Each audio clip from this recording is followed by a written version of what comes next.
Ladies and gentlemen, I am the Mark of the Master, the Man with Plan. Big Ray here to stay to talk some TNA today. Ladies and gentlemen, this is your TNA Impact Wrestling Report for December 1st, 2016. Yes, ladies and gentlemen, this was a night of, well, let's just say a lot of things happened tonight. A lot going on. I was texting back and forth for Billy Ray Valentine, and he brought up some good points during this show, and I'll mention them here and there, but I'm going to give you more or less my assessment of tonight's show. And I got to be honest with you guys, it was a decent show.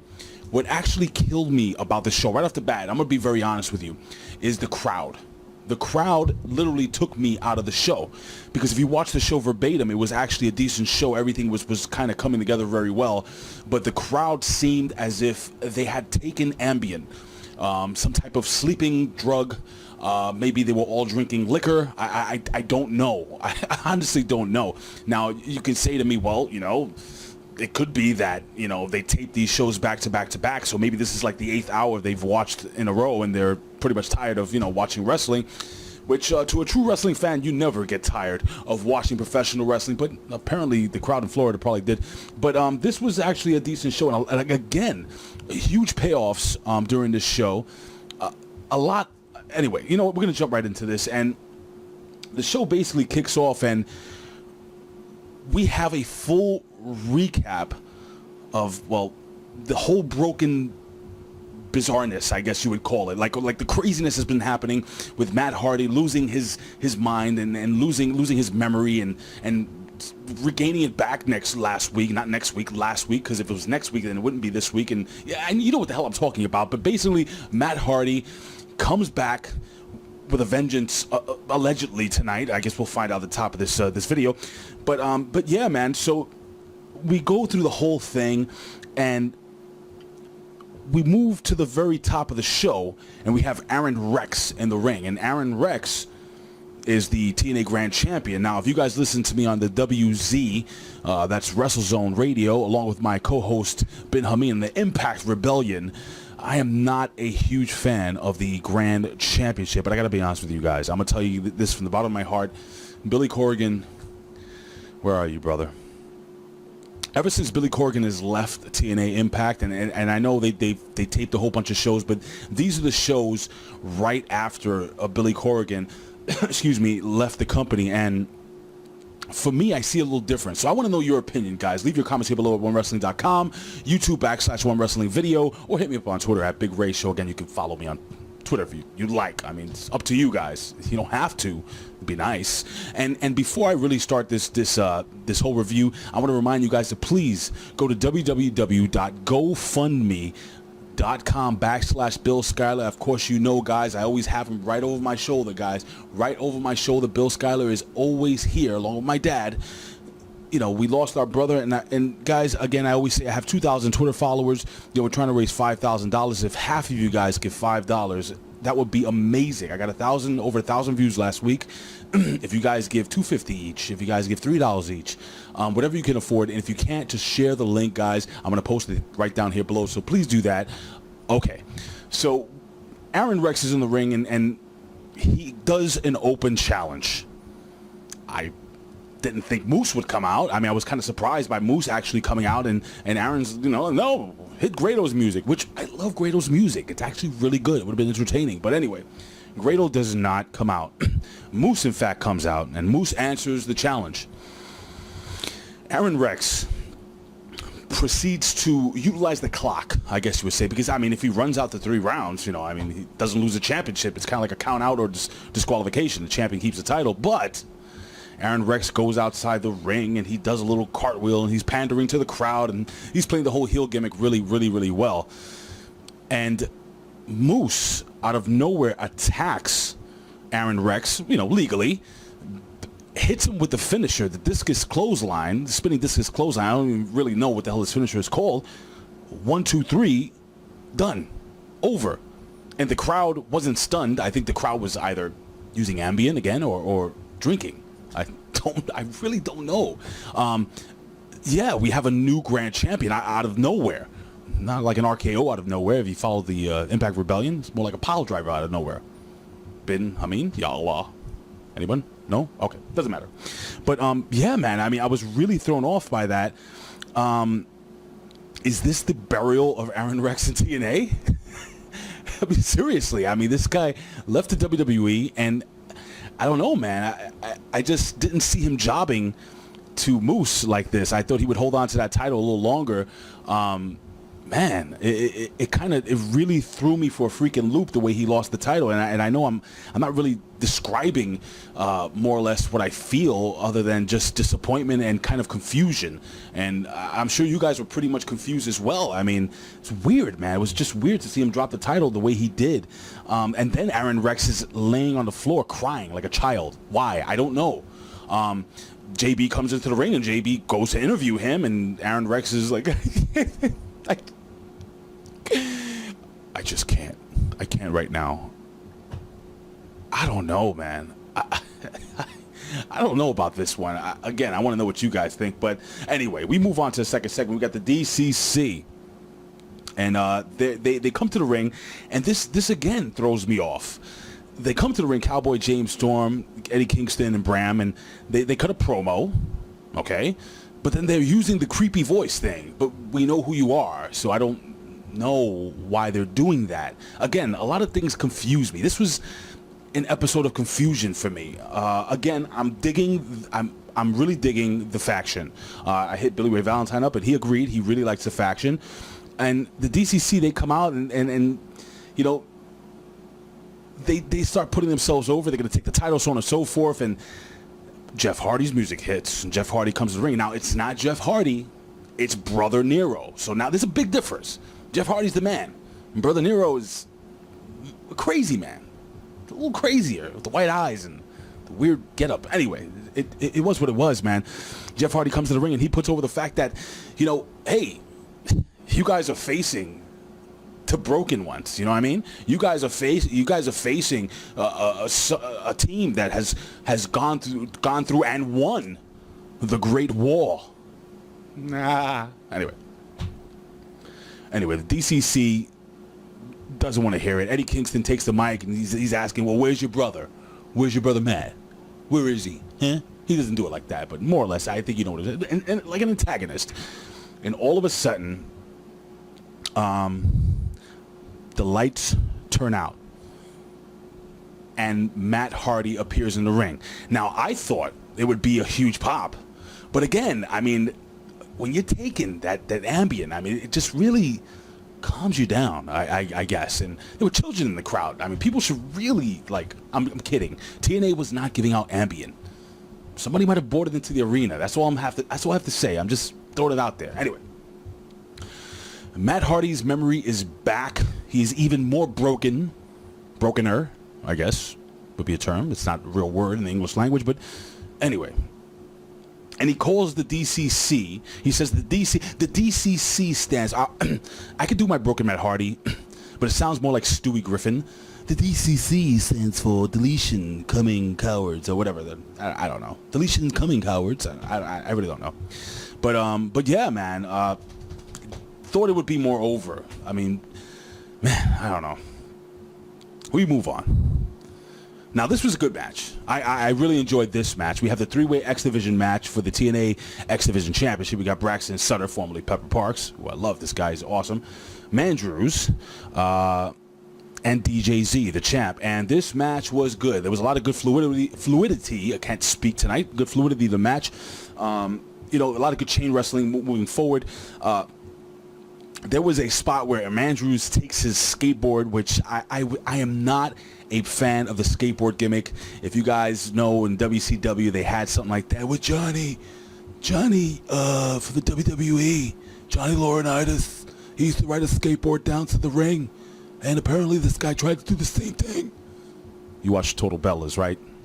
I know you're TNA fans, but Fame Black? Anyone? Fame Black? No? All right. Skateboard into an elbow, right to the face. I don't know what the hell he was going to try to do. Apparently, he does this skateboard gimmick where he goes down and does Hurricane Rana. Would have loved to have seen that. Very dangerous, but he didn't do that. DJZ at one point of the match hurts his knee, tries to get into the ring. He hurts his knee, and Braxton Sutter should have jumped on him, but did not. he defended, like, Mandrews wanted to come in the ring. He's like, dude, what are you doing, man? We're trying to win this title. And Braxton's like, no, man. I mean, he's my friend. You know, we got to look out for him. Look, I mean, maybe I'm being a bad guy here or a heel, but let me tell you something. If it's between me, you, and the title, well, sorry about your damn luck, to quote Cowboy James Storm. Anyway. Really cool spot in this match where, well, DJZ he continues to fight on one knee, and he's really selling the leg really, really bad. Braxton Sutter hits a big boot into the flatliner. DJZ goes down. I actually thought Sutter was going to win this, but Sutter goes after Mandrews for some reason. DJZ kind of rolls out of the way. I don't know why he did that. He should have pinned DJZ. That's his mistake. I mean, it is what it is. And Mandrews goes to the top rope and hits an impressive shooting star press. Unbelievable. Hits the shooting star press. DJZ comes, rolls him up. 1, 2, 3. DJZ goes over. Well, I was like, damn, okay, that works. Great match. Seriously, not great. Really, really good. Enjoyed the match. Enjoyed the psychology of what happened after the match, because during the match, you know, you have Mandrews who's like, dude, screw the friendship. I want the strap. I would like the extra cheddar. Christmas is around the corner. You know, my kid wants the Xbox 720. Is that out yet? I still have a Nintendo over here. Fully operational, by the way. Got games. I have a lot. I will turn the camera around, but thank you, Mr. Cameraman. He's very steady, very strong, the cameraman that holds my camera. Thank you, by the way, for holding the camera ever so steady every single week. Doesn't blink. He just kind of stands there staring at me. Licks his lips a lot, though. I don't like your mustache. Anyway, so that happens. Now, Mandrews. Now, all right, Braxton Sutter is like, you know, raising the hand of DJZ. Hey, he's my buddy, he's my friend, he's my dude. You know, we fought a great match. You know, high five, clap, clap. You know, they both, that being Mandrews and Braxton Sutter, both raise the hand of the champ. And then Mandrews proceeds to kick DJZ in the bad leg, attacking him. And Braxton Sutter's like, dude, what are you doing? He doesn't sound like that. I'm just, anyway, what are you doing? Are you crazy? Let's talk about this. Dr. Phil, let's do that. Ricky Lake. Oh, wow. Anybody remember Ricky Lake? I don't know if you guys are into BBWs. Anyway. Yeah, man. I mean, unbelievable. It was just, Mandrews turns heel. What do you guys think about that? I think it was cool. You know, Mandrews he's a talented guy, and he did the whole British boot camp, came out of there, and I think he's going to be a good heel for TNA. Excuse me, guys. My allergies are killing me. Every week, man, it's freaking weather. I hate the fall and I hate the spring. Anyway, backstage we have Laurel Van Ness, and she's backstage with Allie, and you know, Laurel begins rubbing in the fact that, and by the way, Laurel, I swear, if you ever want to hit me up, baby, you don't have my number, but you can follow me on Twitter at Big Ray Show, and just send me a direct message and be like, look, you know, forget all these guys. I will marry you. I love you, Ray. Probably not. It's not going to happen. She's unbelievable. But anyway, she really does a good job of really making you hate her. As beautiful as she is an absolute bad lady. I was going to say a very bad word. Yeah, man. And she basically, you know, starts saying really, really nasty things, saying that, you know, Allie, you better watch out, because I'm going to take your job. You know, your job's gone. Because last week, if you remember, Allie dressed like a little pilgrim lady. She tried to do the whole pie to the face thing. And, yeah, she kind of missed Laura Van Ness and hit Maria Kanellis right in the face with a pie. Got a cream pie to the face. Anyway, that happened. And we continue to go to the ring, and Maria and Laurel, they call out Allie to the ring after, you know, Maria does a whole, you know, I'm the best thing, you know, whatever. And for some reason, Billy Ray Valentine does not like Maria. I don't know why. Follow him, by the way, at Obi-Wan You Know Me. He's part of the Big Slam Nation. He's awesome. He runs Big Slam Nation, actually, here at OneWrestling.com. But anyway, yeah, I don't know why he doesn't like Maria. I think Maria does a good job at being a, you know, a female four-legged dog. Anyway, she does a great job at doing that. And that's my opinion. I would like to know, again, what your opinion is. And they call out Allie, and Allie comes to the ring. She's, you know, doing her little, I'm doing my little Allie walk, and, you know, I'm so cute and, you know, delicious and all that stuff. Anyway, And, yeah, man, Laurel Van Ness gets in her face, man, starting to say that, hey, I was with Braxton Sutter, and we were rubbing hot lotion all over each other and eating ice cream sundaes off of each other's pockets. And that's not what she said, but it was close. It's close. I mean, she said it got really hot and heavy, and Allie could not take it anymore. Finally, and again, like I said, a lot of things happened. Matt Hardy just came back. No pop. Allie, who's been harassed week after week after week after week, slaps the living taste out of Maria's mouth. No pop. The ambient thing. Should hand out 5-hour energies, maybe, with your Diet Coke and your hot dog at the Impact Arena. Anyway, so, yeah, man, but then Laurel Van Ness attacks Allie, leaving her in the ring, and it was quite the interesting moment. But again, another payoff, and it's like nothing from the crowd. Anyway, I'm really, man, I can't wait till they start doing live house shows and moving around. If you guys don't know, little TNA news, Anthem Sports did actually work things out with Billy Corrigan, so now Anthem Sports Fight Network, again, will officially be taking over TNA, and I think these guys, because they're all about promotion, so on and so forth, I think they're really going to delve into the TNA product. They're going to really help this product. They're going to promote it like hell, I really believe, and don't be surprised if they move from pop and they go to a more of a major streamlined cable station, perhaps. I don't know for sure if that's, I mean, I'm hearing things here and there, but, you know, I think this is a really great move for TNA, and they got to get out of that damn arena, I swear.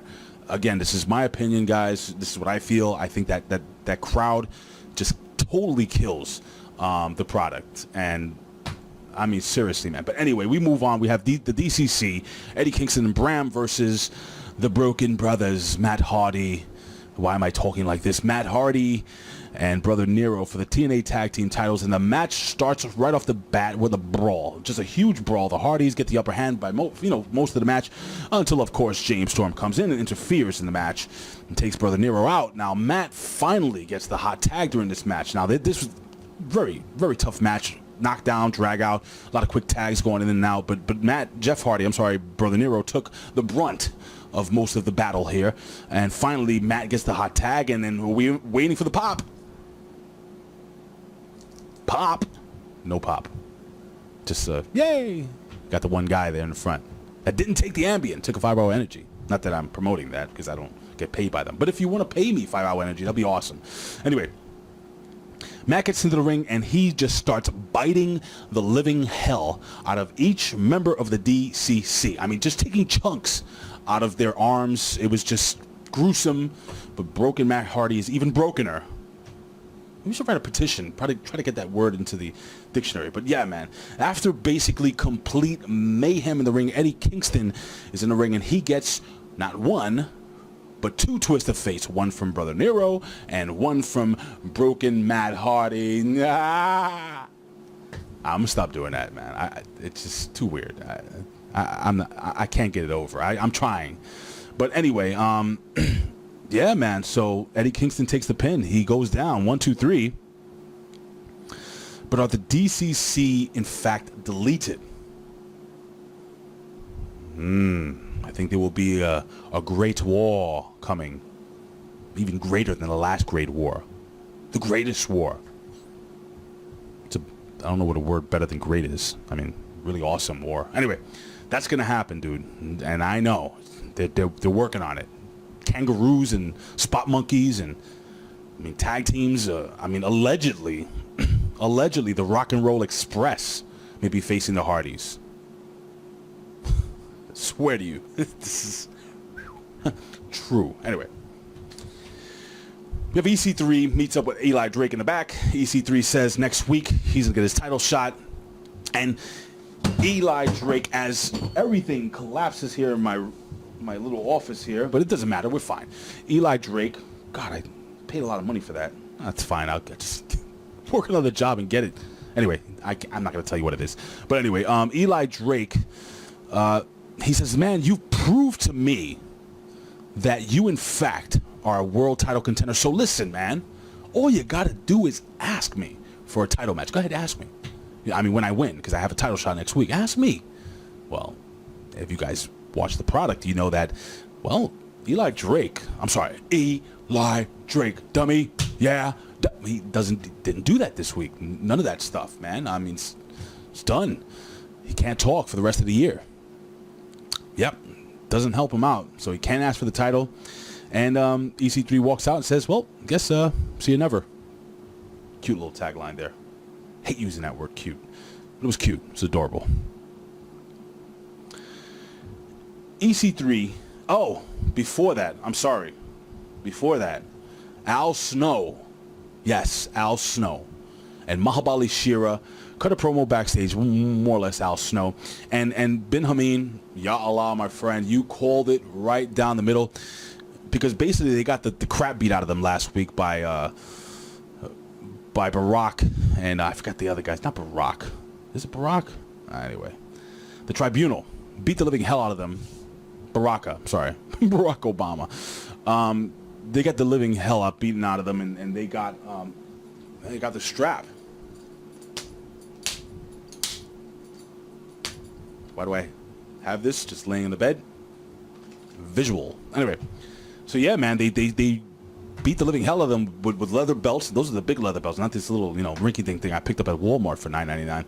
But yeah, man, basically it works its way into the fact that Al Snow wants a strap match. And I haven't seen a strap match in years. What's a strap match? Well, one competitor has a strap, a leather strap, which is tied to his wrist. It's usually about 8 feet, 6 to 8 feet. And the other one also has a strap to his wrist. And they go about beating the living hell out of each other with it. And you're probably saying, oh, that's not too bad. Well, listen, man, the leather gets wet, gets heavy, you get hurt. I mean, it hurts. It's bad. If you don't know what I'm talking about, go to the WWE Network if you wish, or I haven't seen a strap match in a long time, but one of the classic strap matches, you have Jimmy Superfly Snuka, if I'm correct, versus Roddy Piper in a Fijian strap match. Yes, very, very good match. Check it out, guys, whenever you get a chance. That was a big thing in the 80s, strap matches. Sadomasochists. Anyway. EC3's in the ring, tells a young fan that her sign is upside down, which I thought, again, was adorable. Little girl just turned it right side up, or turned it. Anyway, it's cute. Stop saying cute. Nobody says cute. This is wrestling. Just hold that camera steady. Thank you very much. So anyway, EC3 calls out the TNA champ Eddie Edwards. Billy Ray Valentine expressed to me that he thought Eddie Edwards was a little awkward in his promos, and I've mentioned many a times that Eddie Edwards even though has gotten better, is probably out of the top talent in TNA, not one of the best on the mic, but has done that title justice, been defending it over and over again, and I thought the guy, again, was going to be a transitional champion, but no, he is not. They go back and forth, with barbs, throwing barbs at each other, but EC3 makes it very, very clear that it is different to win the title and hold on to the title. EC3 was, in fact, two-time TNA World Heavyweight Champion, holding on to that title, and he was a very, very effective champion, undefeated for a long period of time. EC3 says he will do whatever it takes to win the title. So basically, and he said, look, dude, I'll stab my friend in the back. So look, even though EC3 is a baby face or a good guy, he's going to do a lot of bad guy stuff next week. I really do believe that. I believe he's going to do whatever it takes to win that title. Will he win? Well, we're going to have to wait till next week and find out. So now, I'm going to make sure I didn't miss anything. Nope. Got everything in there. The main event of the evening, it is Jade, the chosen one.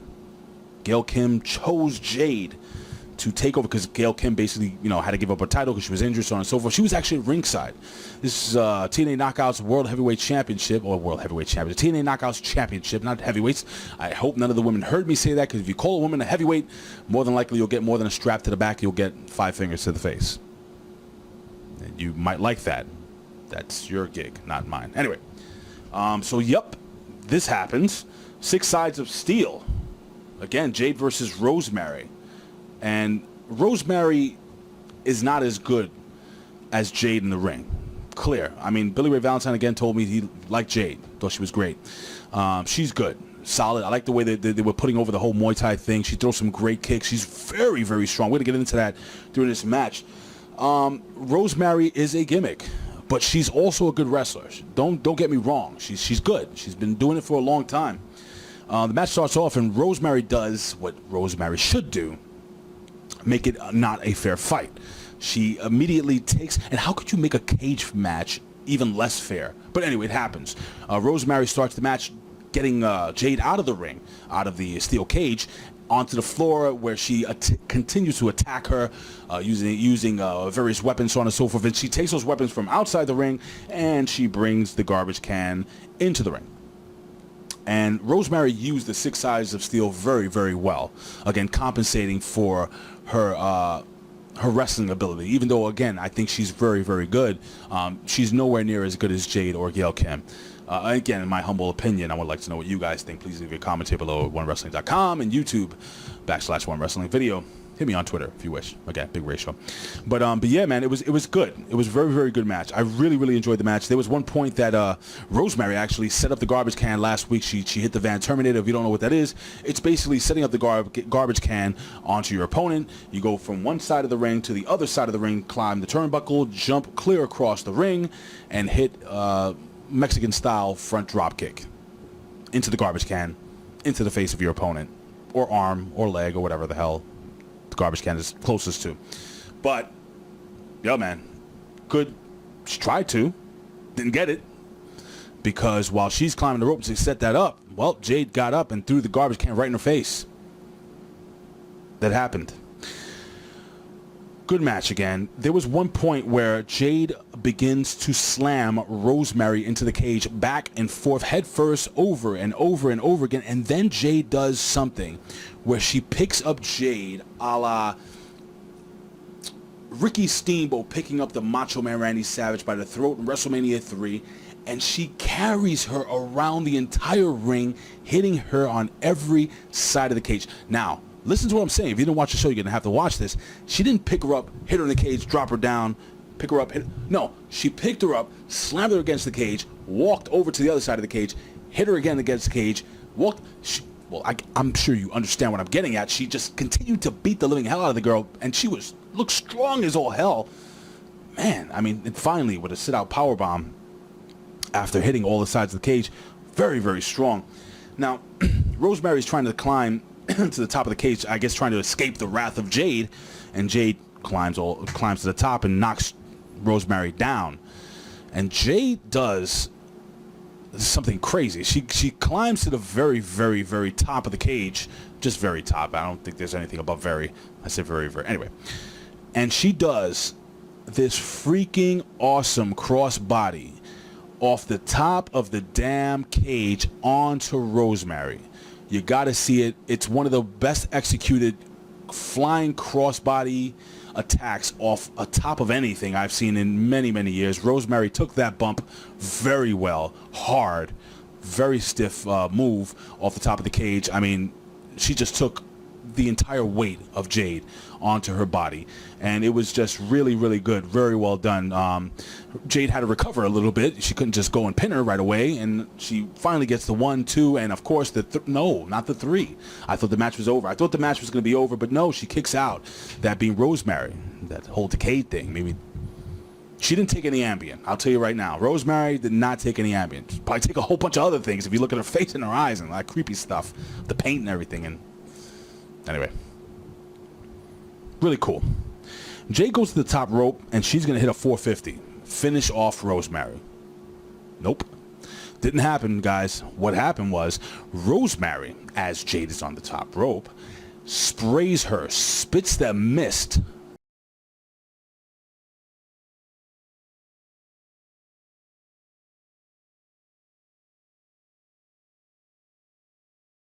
and not the red mist, the yellow mist. And I guess the yellow mist is much worse than the red mist. Maybe the yellow mist is like more of a spicy mustard, and maybe the red mist is more of a barbecue flavored. I don't know. I don't work for TNA, and I don't know. All I know is that she got the mist to the face, and that being Rosemary giving Jade the mist to the face. Yes, full facial mist.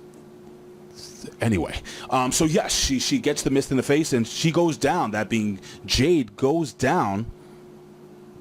Then Rosemary hits the red wedding finisher for the 1, the 2, kick out. No. 1, 2, 3. Ladies and gentlemen, your new TNA Knockouts champion is Rosemary. Seriously. It's creepy. I mean, could you imagine laying in bed and seeing Rosemary standing over, even though she's kind of hot, it's like creepy hot. I'm gonna have to really think that one through. But anyway, ladies and gentlemen, Rosemary is the new TNA Knockouts champion, and Gail Kim is just seething outside the ring. I don't know how long Gail Kim's gonna be out, but I really do in my heart believe, because she didn't officially retire. I thought she was gonna retire. So I think Gail Kim will be back. Maybe she's going to spend some time with her very, very awesome husband, Robert Irvine, who is an amazing chef and really jacked and has the British accent and is just probably just freaking great. Just great. I would love to hang out with Chef Robert Irvine. If anybody can hook that up, please let me know. So, ladies and gentlemen, that was your report for TNA Impact 12/1/2016, ladies and gentlemen. Listen, I say this every single week. I would do this for a living, but if I can, I would do it anyway. Why? Because I love talking wrestling. Guys, give me a follow on Twitter at Big Ray's Show. Hey, man, follow the entire Big Slam Nation crew. I'm going to run down the Big Slam Nation crews. That cruise, I'm not Tom Cruise, but I'm going to run down the rest of the guys. You have Billy Ray Valentine. Follow him at Obi-Wan. You know me. You have the Pharaoh Fancy. 8-Track Brown. Follow him on Twitter at the Pharaoh Fancy. Or just Pharaoh Fancy, not the Pharaoh Fancy. And, of course, the Professor Anthony Quintana. Follow him on Twitter at PROF, PW Hustle, OK Fabe, OKAYFABER, WP, OK Fabe, and, of course, Fame Black. Follow him on Twitter at Fame Black. Again, yes, that is his real name, the Nature Boy. Woo! And of course, we have a brand new member of the Big Slam Nation. That is the Wrestling Chick, and that's her Twitter handle at Mimi Shells. But you just look up the Wrestling Chick. It's with a C, not with a CK. Don't put the CK. She doesn't like that very much. And of course, you can follow legendary Bill Apter at Apter1Wrestling here on Twitter, here at OneWrestling.com, here at One Wrestling Video on YouTube.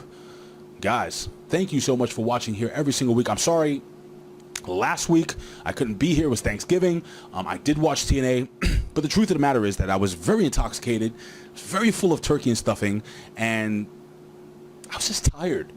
And I just couldn't get a report in. And if I'm tired and can't get the report in the way I should, I'm not going to do it. Maybe next week I'll try harder, is what I said last week, and I'm back. So hopefully you enjoy this. I enjoy you. I love you guys. I'm sorry. Anyway, guys, see you next week for the TNA report here at OneWrestling.com. Peace.